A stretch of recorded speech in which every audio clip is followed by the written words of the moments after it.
What's up, everybody? This is Bryson Fowler on Boss Talks on the Rooftop, and today I'm in the illustrious, beautiful Cigar Arts down in the Bishop Arts District of Dallas, Texas. And today I have the beautiful Miss Liz. What's up? Hi, How you love. doing, gorgeous? What's going on, sis? Good. Good to see you. Nothing much. Yeah, man. I know. Hey, she's a little worked up with me right now because I surprised her with her interview today. Um, Guys, this is kind of what you get with me. You message me one day and I say, "Hey, you want to do your interview? When? Right now." She thought I was gonna come down here and I was gonna do a meeting with her and do a meet. No, we're doing it today. Yeah, I was super shocked. Not ready at all. You look ready. You look like you was born ready. You look great. You know what? That's why I dress up See, every single day, because I'm always like, you never know who you're gonna meet, who Right. you're gonna come across. Be ready, dress like you're gonna meet the president. right, That's how I dress every day. right. And see, I knew you was gonna be ready, whether I threw it at you or not. I knew he was gonna be ready because Liz is always dressed to the nines, whether she has a cigar event or she has her own other events that she has going on. She does a lot of promo work, concierge. You're managing Cigar Art Yeah. now, and just you was with Moulin Libre. Yeah, and yeah. Moulin Libre. Excuse me, guys. Sorry, Steve. I didn't mean it. I really didn't. Tongue twister. But anyway, so what got you started? How did we end up here in the world of cigars? Ooh. So about 4 years ago, I was the only woman that arrived at my best friend's cigar lounge birthday party. She invited like a whole group of women. I was the only one that arrived. I was like, all right, I'll check this out. Right. I didn't know anything about cigars. Right. It was at Monte Cristo. Dom introduced me to my first cigar, which was the Fat Bottom Betty. Of course. Of course, Of right? course. Now I'm like, I do that now. And I'm like, Right. hey. But You know it's what? good tobacco. No, it is. It's sweet, but it's It good was tobacco. sweet. Yeah. I loved sweet at the beginning. Now I don't like anything sweet. Sweet stick, sweet liquor, sweet nothing at all, as I built my palate. Right. But that's when it started. It was funny because I looked lost, like a lost soul at the beginning of it, right? Within an hour or two, gentlemen would be like, hey, how long have you been smoking? Today. And they were like, you don't look like you've been smoking today. And I was like, oh, I already got this down? Okay, cool. It's really not that much to it. It's really not much to it, right? Just don't inhale it, okay? Right. Just don't inhale. And see, a woman, she said, we don't smoke, we puff, right? Yeah. And so she was like, I was listening. I'm like, okay, women puff cigars. I got to use that. I always use the adage like, you take the smoke in your mouth, you switch around, and you blow it out like Listerine. And so that's me explaining to a guy. But like now, I'm just like, you puff a cigar, bro. Like, you can sound very feminine when you say Listen, man, yes, you can, right? So, right? But if you know me, you know that I don't care. Yeah. I'm gonna say whatever the hell I want. Yeah. So it's just one of those things, and then plus it makes me laugh, and it kind of breaks the ice. And I was like, "Hey, bro, you just kind of puff it." Yeah. Puff. It's like that's a good icebreaker. Yeah, that's a good icebreaker as a man. Speaking of icebreaker, we got these cigars. I'm gonna cut mine. This is what a Cavalier. Yes. I just smoked that one yesterday. Really? Yeah. And this is a Churchill. Yep, right? and it's a full body. Yep, it's a really good stick. I actually had that for the first time yesterday. Oh, really nice. good stick. This is gonna be my first time on camera with Sebastian. Shout out to you of Cavalier. Good people right there. Light it with my Kingpin Luxury torch. Pick it up at kingpinluxury.com. We have torches and cutters and fans. I brought you a fan, man. You did. I put it back there. Man. So this one I've never had. It's gonna be Roma de Nicaragua. Okay. That's their Rainforest collection. This one right here, a torpedo. Actually, one of my favorites. I like V-cut. I prefer V-cut. I do V-cuts on every stick that I smoke. So straight cut is like, all right. So yeah. Right now I have a running poll on V cut or straight cut. Which one do you have the better draw from? V all day. I Really? tell everybody that. Why? V all day. I think you taste the notes better. I think you get a better draw. Mm-hmm. That's just me personally. And Mm. I tell everybody that. And I literally will do a V cut on all my sticks. It's very rare I do a straight cut. Very rare. Unless it's on the cigarillos. Mm-hmm. That's about it. Then you just whatever. Just whatever. So, guys, today we're sipping on Uncle Nearest 1856. Shout out to Miss Fawn Weaver. Love everything that she's doing with the brand. Those of you that haven't been keeping up with the news or Foresight, we're behind her. We support her.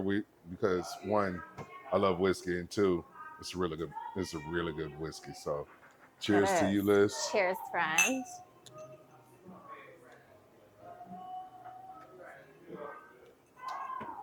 Oh yeah, that paired really well with that. That is good. Mm-hmm. Let me make sure I get all of this. So Liz, can I call you Liz? Liz? Yeah, I'm gonna call That's you what Liz. everybody calls me. See, I'm gonna call you obviously my name is Elizabeth, but only my high school friends call me Elizabeth. When somebody says, "What's your name?" and I'm like, Liz, but they're like, "No, what's your real name?" I'm like, Elizabeth. But if you say it, I'm like, not Liz. Like Liz. you don't get to call me that. Nah, you don't. Only high school people. Right. Only people that. Yeah. So Liz, where are you originally from? I was born and raised in San Antonio, and I came over here when I was 12. I wouldn't go back. I wouldn't go back. So, San Antonio people are gonna be like, "Oh, what are you, Charles Barkley now?" I love the city. The city's beautiful. It's just there's something missing from it. Like, you can do the tourist thing, the river walk, the regular stuff that everybody goes down there for. Yeah, it's just something missing from it, and I can't put my finger on it. You're right. But it's just a little bit of something missing from it. Like, it's Austin, keep Austin weird, and I don't know what we do about San Antonio. It's like, I don't know either. I don't honestly. I couldn't tell you either. I never felt like it was home to me, even though I was born and raised. But it's the normal things you go over there for. Oh, a good time, the food, the river walk, this and that. But other than that, I don't ever say, "Hey, that's home." Right. Yeah. So you've been in Dallas for however long you've been in Dallas. Yeah. I'm not gonna do that to you. I promise. Hey, no. I'm 39. I am aging gracefully. I always tell people I'm aging gracefully. Okay? Right. I'm proud to say I'm 39. Right. I mean, you got to keep living, man. So, yeah. I mean, we're still in our 30s, right?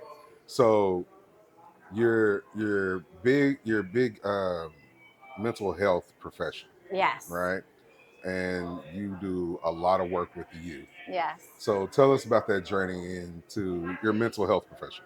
Okay, so to get to that, I have to tell you a little bit about my past. Okay, talk to me. So I grew up in a not so healthy environment. Just to sum it up really fast, my dad was a heroin and an alcoholic. Oh, wow. My mom, she was a whore, lived out in the streets, cared more about men than her own children. So she was streetwalker. Yeah, and she has a lot of children, and they've all been taken away from her, over 12 kids. Wow. And everyone has been taken away from her. Wow. Right? It's one of those things like, well, when do you stop allowing, people to have kids, but that's a different story. And then I lived in the system most of my life. I lived in an orphanage for a good year and a half. And that is where I fell in love with mental health. Right. That's the beginning of it. I knew I was very different at a very young age because I was so quiet and I just observed people and how they moved, how they talked, how they looked at each other, how they engaged in conversations, because I was just so quiet. I didn't trust people, right? So all I had to do was observe people. Right. And so that followed up with just my passion and psychology, all about the brain and just that whole part of all of it. Right. And then I became a teacher, Studied psychology. I have a degree in psychology. Currently, I'm 2 classes away from graduating again. And then I got to go back to school to be a school psychologist. Right. So, that's my first passion. My first love is children. Wow. Just because I can relate to all of them. I've been there before. I know how it feels to have nobody there for you. And I think that's another reason why I have so much love and respect and kindness for people, because I never want people to feel how I felt in my life. Right. So that's another reason why, everybody knows that I'm just a good-spirited person. Right. So. And see, sis, it's such a great testament to who you are as a person, because just by looking at you and talking to you, you would never know that is what you've come from. At all. Everybody says you don't look like what you've been through, and I'm like, well, how are you supposed to look? But I get it, right? I never see it as an insult. Broken, I actually downtrodden, man, because nobody knows. That's a lot. No, and that's what I say. It takes a lot for me to even share that with anybody. I have to really trust you, but it goes to what I'm working on, and I'm going to be an open book with the things that I'm working on. So everybody's going to know a lot about me soon. Right. And see, and there's nothing wrong with having a private world. Yeah. Right. We were just talking about it offset, and keeping your life private is protection in itself, right? 100%. So much of us, like, we want attention, social media, the likes. We get paid off of attention, so we're just looking for that. So having a private world, like, we're looking at being paid in attention, like via social media, right? And social media is supposed to be where we have community, we connect with each other, but right now it's people wanting more attention, and they're living what's supposed to be a private world in such a public capacity. And now we're needing more mental health professions to help us unpack what we done exposed. To navigate. We exposed our children to, we exposed ourselves to. And now we're trying to reel it back in. So I commend you on being on willing to be an open book. I myself, I'm a very private person. I don't mind you knowing certain things about me, but as far as like getting inside of like my family, understanding that these things are different, right? Yeah, and most people don't even know I have 3 daughters. They don't even know I have children. That's how private I am. Like, and I'm just protective. Right. When I entered the cigar world, I knew how I wanted to be and how different I wanted to be in the sense of carrying myself, of what I observed just from smoking cigars, from interacting with people. I was like, all right, I'm going to be a good different, just kind of carrying myself how I always have my whole entire life, right? But again, just being private is being protective and not trusting people. It goes back to, childhood stuff. But it's to me, it's a good thing. You just know a little bit, you know enough. Right. Because also you place those boundaries and you control that. Right. And so how is it that you come into the cigar industry, right? And everyone's automatically so welcoming to Liz. What's funny is I didn't expect to be so welcomed. Like, I came in and I was welcomed by absolutely everybody. And I think it's because what I hear the most of every single day, literally every single day, is people can feel my good spirit. That's like the number one thing. I can go to a cigar place, I can go to a fast food restaurant, I can go to a bar. Everybody just talks to me. I could be sitting by myself and people are just like, there's something about you that makes me feel comfortable to come talk to you. And to me, that's a blessing. It's a true blessing. And I accept people for who they are and where they are at in their lives. I'm not here to judge you at all. I'm here to love you, respect you, show you loving kindness. That is it. That's my job here on earth and my purpose here. Right. Yeah.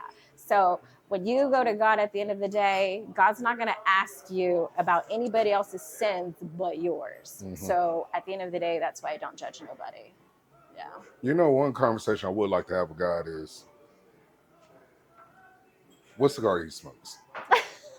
I'll be honest. Like I would ask him that. I would like, hey, guy, like, what is your palate like? What is this eternal, universal being? That is a good question. Right? Like, I what don't if think I ever thought of that one. like if you had to roll your own Cigar. stogie, what would you be putting in that? Mm-mm. And like that would be if he answered.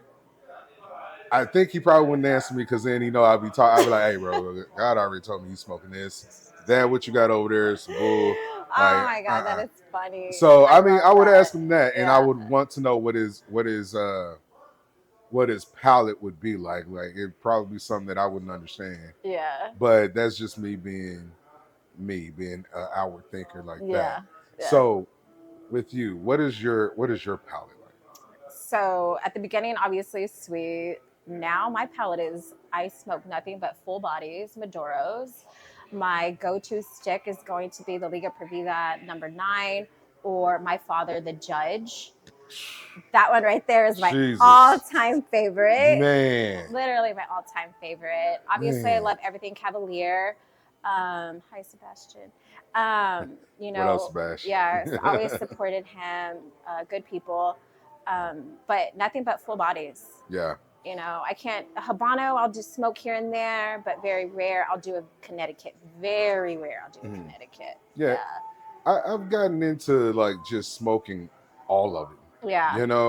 I find that I can find something that I enjoy, but my absolute palate is geared toward a Sumatra wrapper or a San Andreas wrapper. Okay. So like I've gotten it down to the wrapper. So anybody that's coming out with a San Andreas or a Sumatra wrapper, Sumatra all day, every day. So that is that, yeah. So our friend from Belmachi Cigars, he has a line of Sumatra that I just love. I love it. He came in. I met him. Hi. He's amazing people. Sam Falaki, good what's up, people. baby? Yes, I tried his. Fell in love. Good stick. Really good. Yeah. Very good smoke. Really good smoke. And like he always sends me bundles to like pass them out. I'm like, these are mine, right? I don't want to share these. Yeah, I'm not. I I'm not share giving either. Like, hey, I'm gonna pass out your Maduros. Yeah. Not to say the other lines that he releases aren't good. It's just No. Sumatra. His blend is just near and dear to my heart, and that's just what my go-to is. So it's my top 5. I want to say top 2. My father's in my top 5. Another San Andreas mix, Mexican San Andreas from Ron Harper and Luciano, the underrated.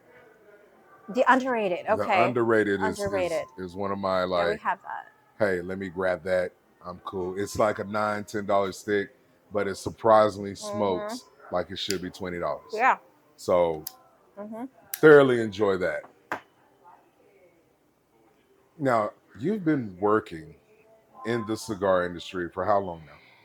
I would say going on 2 years, but I've been smoking cigars for about 4. Nice. Yeah. Nice. Yeah. So still kind of new. Yeah. But you've been in, those 2 years have seemed like they've been like 10. For real. Listen. No, the fact that I am where I'm at today in such a short period is like, wow. Because when I came in, again, like we said, I was so welcomed, like literally, but I also knew how I was going to come in, be different, because I saw how the industry moved, right? And I watched that and I was like, okay, I can't sit at every table, right? I love everybody, but I can't sit at every table. Nor would you want to. Because there's so many reasons to that. Right. So people are people. people. To that. Yeah. Yeah. Right. So people I observed that and I'm like, I don't want to do that. Again, I show love and kindness, say hello, but at the end of the day, I can't sit at every table. Right. Nor do you want to. No. It's like there's a lot of quacks out here. And I don't want to be involved or be associated with certain groups. Because again, the way I grew up, I never felt like I belonged to a group. I felt like we should all just come together. I didn't believe in popularity, stuff like that. I got along with everybody. Right. And still today, people be like, Liz, you were so cool. Like, you were quiet, but you were cool. You got along with everybody. You didn't belong in a group. Like, you were just cool with everybody. Right. And I'm still like that today, Mm-hmm. you know? So who gave you your first start in the cigar industry? Dom. From, well, he was working there at Monte Cristo at that time. Right. That was the first one. Yeah. And then you migrated over to. Yeah, to just, I don't even know. Hey, love. I don't even remember how I ended up, but I ended up starting I'm like, wait, what, how'd it go? But anyways, I fell in love with the sticks. I ended up creating a page in the next month. And all I was doing is talking about cigars and talking about, I would always add something from me. I'm a writer, so I write a lot. I talk about God a lot. And I would always put in my captions something relatable of what I was going through in my life at that moment. Right. And it's funny because I would always add the right type of song to my stuff. And I didn't realize how many people were paying attention to that. Right. Because people would be like, I pay attention that your songs relate to what you wrote. And I was like, oh, wow, people are really paying attention to my page. Right. And I was like, okay, cool. And I still do that to now. Right. If you see my post and you listen to my song, they relate. They relate. And see, a lot of things like we don't realize people are watching because like, you know, they don't like or they don't follow, but people are actually watching. And it's kind of amazing, like how you share with me that my mother's messages that I share online really helping. Every day, I'm not even lying, every single day they help me. Like today's post you posted, I was like, if he knew, I don't even want to get emotional, but like how much those things like make a difference. Right. And see, I tell my mother, I'm like, hey, keep doing that. I know you send it to me and you send it to the family, but we have a larger family out here. Yes. You know? Yeah. And that's another reason why I do what I do and I write what I write, because you would not believe the amount of people that messaged me and continue to message me of what an impact I made on their lives. Right.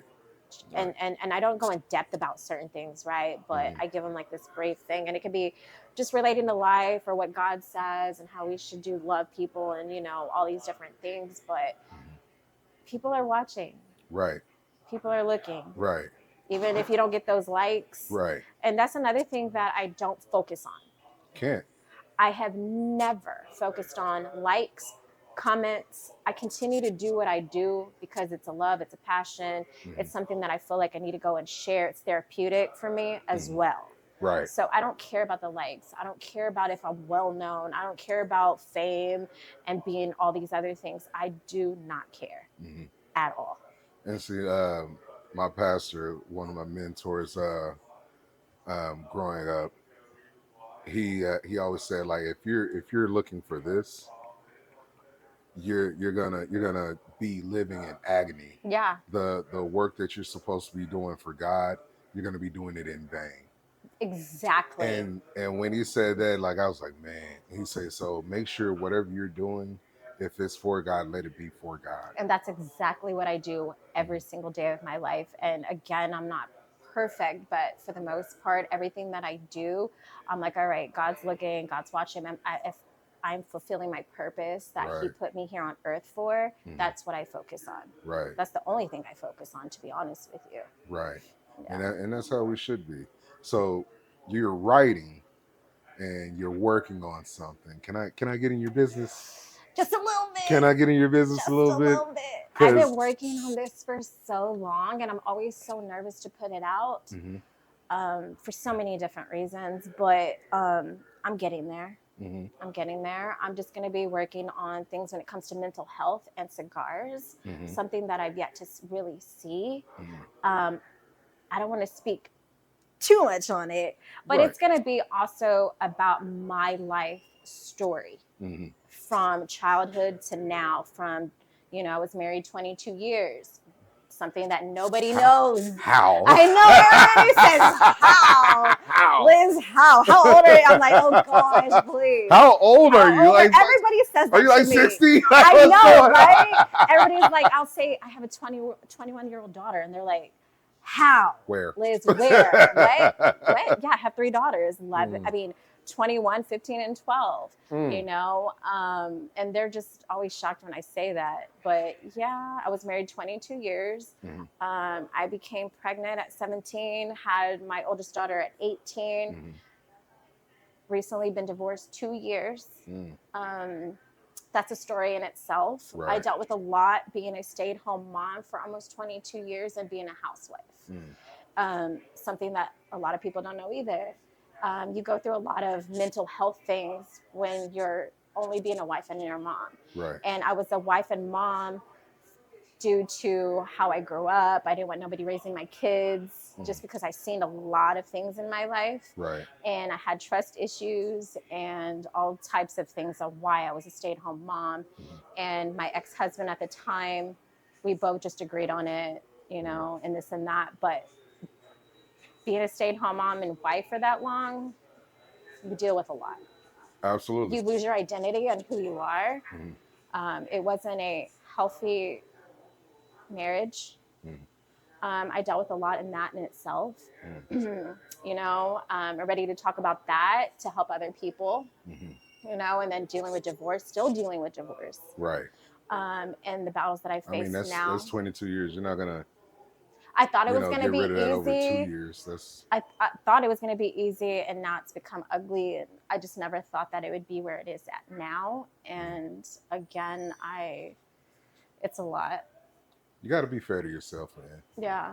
Be fair to yourself. Yeah. Like, you know, it's one of those things like, yeah, it's 22 years of your life that you're really having to maneuver into this new space, this new world, right? Yeah. And then you're thinking, okay, well, it's been 2 years, it's been 24 months. It's like, dude. And you know, you gotta unpack. Yeah. It's crazy because when everybody was 17, 18, you know, and they're young, you know, 20, 21, 22, they're living life. They're going to college. They're doing all these things. You're being an adult. I'm an adult. You're being an adult. All right. Yeah. So when I got divorced, I was doing everything that everybody was doing at 18, 19, 20, 21.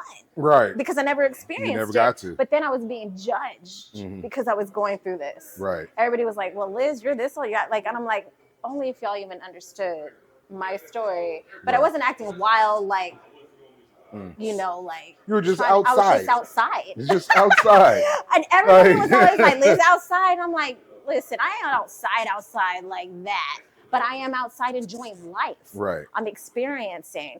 I am living for the first time. Did you know I learned how to drive 3 years ago? No way.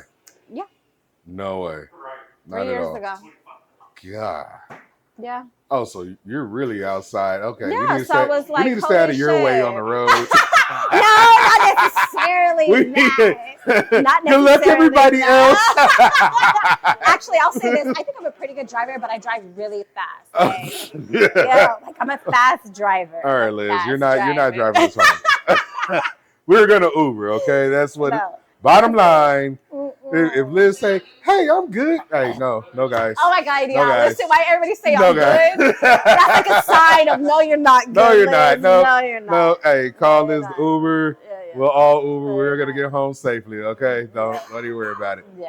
We're gonna finish these cigars. No, but I remember the first time I used to drive back way everywhere, and I remember when I drove highway for the first time, I literally like broke down in tears because I never thought I was going to be able to do that. Yeah, I thought I was going to drive back way for my whole entire life. Yeah, right. I mean, going through the Mixmaster is crazy. It's crazy work. Yeah, it is. Even for experienced drivers, it's some crazy stuff. But now I'm like, I got this. Whipping. No fears at all. Let me know when you're on the road, okay? Whatever. Let me know.